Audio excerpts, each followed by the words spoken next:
Hola, ¿qué tal YouTube? ¿Cómo están? Sean bienvenidos y bienvenidas. Mi nombre es Ángel Garrido y bienvenidos en versiones inteligentes.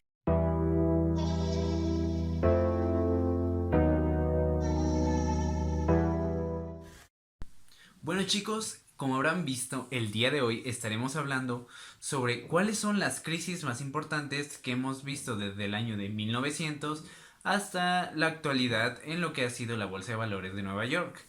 Y bueno chicos, espero que les guste este video y vayan adquiriendo un mayor conocimiento gracias a estas explicaciones, ya que de hecho nos sirve este video porque podemos apreciar más que nada cómo, aunque ha habido varias crisis en la misma bolsa de valores, hemos visto cómo ha podido esta misma a lo largo del tiempo sobresalir de estas pequeñas caídas y no hacer que estas fueran el fin de la bolsa ni nada, sino que simplemente se quedaran como eso, como ligeras o pequeñas correcciones a comparación del potencial que tiene la bolsa a largo plazo. Bueno, para esto vamos a iniciar viendo la conocidísima crisis en el año de 1929, también conocida como el crack del 29 o la Gran Depresión. Esta ha sido considerada la mayor crisis, la más larga y la que más afectó a un mayor número de países en lo que fue todo el siglo XX. Los grandes márgenes y beneficios que daba la especulación bursátil desde el año de 1925 llegaron a trucarse con los desplomes del 24 de octubre, o también conocido como el Jueves Negro, y 5 días más tarde vimos lo que fue el conocido el Martes Negro. Este contagio hizo temblar a las bolsas de todo el planeta en general.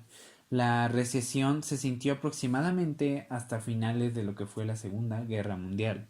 Esta es la primera crisis que podemos ver que fue fuerte a partir de los años 1900. La siguiente crisis que estaremos mencionando fue en el año de 1937, la cual es conocida como la crisis olvidada. En el año de 1933, la economía y el empleo norteamericanos pues se iban recuperando de lo que fue el crack del 29. Sin embargo, el presidente Franklin Roosevelt creía que era momento de retirar estos estímulos para así reducir el gasto público y las políticas monetarias expansivas. Pero sin embargo, la economía se encontraba en un punto muy débil debido a la crisis que se había dado en el año de 1929. En el año de 1937 volvió a caer la bolsa y volvió a aumentar el nivel de desempleo en Estados Unidos. En el año de 1973, la crisis del petróleo. ¿Aquí qué pasaba? Bueno, la Organización de Países Árabes Exportadores de Petróleo cerró básicamente lo que era el grifo de petróleo a lo que eran los países que habían apoyado a Israel durante la guerra de Yom Kippur, que enfrentaba a Israel con Siria y con Egipto, especialmente a Estados Unidos y a lo que serían los Países Bajos. 2 años antes de esto, Nixon había abandonado el patrón oro y el dólar se devaluó varias veces, por lo cual la subida del precio del crudo del petróleo llevó que la economía global tuviera una recesión durante el año de 1964, por lo cual esta es la crisis del petróleo. Bueno, en 1987 tenemos la crisis también conocida como la crisis del lunes negro. El lunes 19 de octubre de 1987 hubo un desplome en las bolsas de todo el mundo, sin ningún motivo aparente más que obviamente el pánico.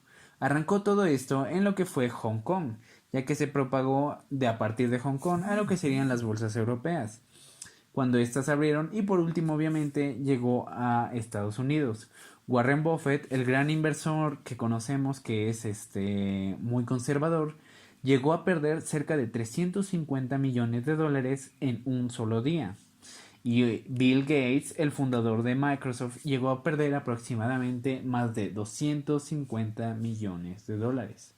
En el año de 1994 tenemos la crisis del efecto tequila. El 1 de enero de 1994 entró en vigor el Tratado de Libre Comercio, también conocido como Telecan, entre México, Estados Unidos y Canadá, de lo cual los gobiernos mexicanos terminaron endeudándose con bonos de referidos al dólar para así mejorar infraestructuras y lograr atraer la inversión. Sin embargo, cuando el peso se hundió, la deuda se hizo impagable y básicamente arrastró la economía, por lo cual Bill Clinton tuvo que inyectar 20,000 millones de dólares en la divisa mexicana para así lograr que ésta reflotara y así no pudiera arrastrarse a todos estos países. Posteriormente tenemos en 1997 la crisis financiera asiática, lo que hasta el momento había llamado básicamente el milagro económico asiático, tristemente se derrumbó. Entre otras cosas, por la debilidad de sus monedas frente al dólar, la devaluación de la moneda tailandesa fue la primera, a lo cual posteriormente le siguieron la Malasia, Indonesia y Filipinas. El contagio se notó en casi todos los países de Asia y sin embargo en las bolsas, bueno, posteriormente en las bolsas de todo el globo, lo que llevó a llamarla la primera gran crisis de la globalización. La siguiente crisis, que creo que es una de hecho de las más conocidas, es la crisis del 2000, también conocido como la explosión de la crisis de las .com. Bueno, atraídos por las nuevas empresas del Internet y la economía digital, muchos de los inversores encontraron en esta una nueva industria, el cual la consideraban el lugar perfecto para invertir todo su dinero.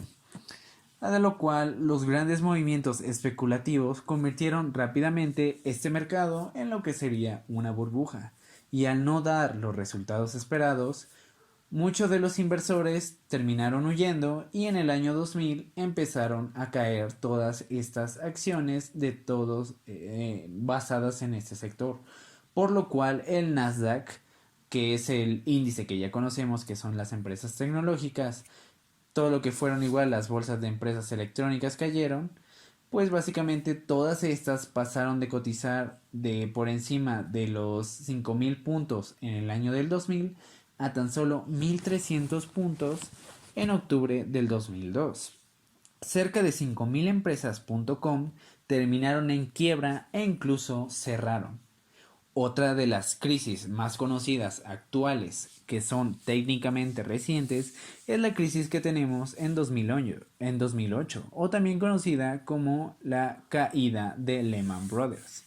Básicamente, las hipotecas subprime, las arriesgadas apuestas en el casino financiero y décadas de desregularización financiera provocaron que el 15 de septiembre el gigante financiero norteamericano quebrara, por lo cual tuvimos una crisis hipotecaria.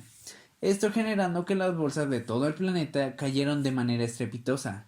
Se congeló el crédito y cerca de 30 países arrancaron una crisis económica de la cual de hecho podríamos mencionar que hoy en día aún no logramos recuperarnos totalmente, ya que esta ha sido una crisis muy fuerte, como pudimos apreciar. Hay hasta películas que nos hablan sobre esta crisis que se dio, y por ejemplo la de The Big Short, y son más que nada podríamos decir que este tipo de caídas, como podemos ver, sean muy a menudas en la bolsa de valores. Sin embargo, a largo plazo esta misma ha buscado sobresalir de estas mismas, pero sí se ha visto afectada por ellas. Sin embargo, la gente que pudo aprovechar estas caídas para comprar posteriormente se alimentó de las subidas del mercado y de aquí obtuvo rendimientos. Y la crisis, bueno, la también conocida entre comillas como la mini crisis más rápida que hemos apreciado en la actualidad, sería la que pudimos ver en lo que fue el 2020, más específicamente en el mes de marzo, cuando fue lo de más que nada el tema del coronavirus, y se pudo ver que las bolsas bueno, generalmente la bolsa de Estados Unidos, centrándonos en esta, tuvo una grandísima corrección en las cuales las acciones cayeron hasta en un posible 85%, y mucha gente aprovechó esta crisis para comprar aprovechando que estaba la situación del coronavirus y eso, y de hecho muchas empresas sobresalieron. Acá en este caso el sector tecnológico se vio muy beneficiado a una gran velocidad después de que se había dado un inicio a la pandemia. Esta crisis, por ejemplo, que fue la más actual, consideramos que fue una gran oportunidad para que muchos inversores, y más contando que había muchos inversores que apenas estaban iniciándose en este mundo de las inversiones, tomaron posiciones y muchos se vieron beneficiados con el posible rally alcista que tuvimos en esta mini crisis. Por eso mismo tiene el nombre de mini crisis, debido a que a finales del 2020 muchas de las acciones que veíamos se lograron no solo recuperar, sino llegaron a nuevos máximos históricos. Y por eso de igual forma es que actualmente se considera que podríamos estar en una especie de burbuja, lo cual también genera un cierto nivel de miedo en los inversores actualmente en el año 2021. Y bueno chicos, recuerden, esto ha sido todo por el video de hoy, pero no deben olvidar lo importante que es invertir en bolsa. Sabemos que, como podemos apreciar, crisis ocurren no a cada rato, pero sí son muy comunes que se den una que otra vez, tal vez cada unos 4 o 5 años aproximadamente en la bolsa de valores. Esto no significa que sea el fin del mundo, simplemente de hecho hasta estas mismas crisis que a veces se dan son como que esas oportunidades donde a veces cae el mercado, corrige generalmente, y son esas oportunidades claves que tenemos para comprar a veces acciones, como podemos ver en lo que fue el año pasado, en 2020, cuando el mercado cayó y las acciones muchas bajaron a precios increíbles. Entonces quien aprovecha estas oportunidades para comprar es increíble, porque compra a precios hasta incluso muy muy baratos.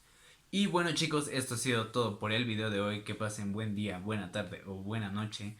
Mi nombre es Ángel Garrido y síganos viendo en su canal Inversiones Inteligentes.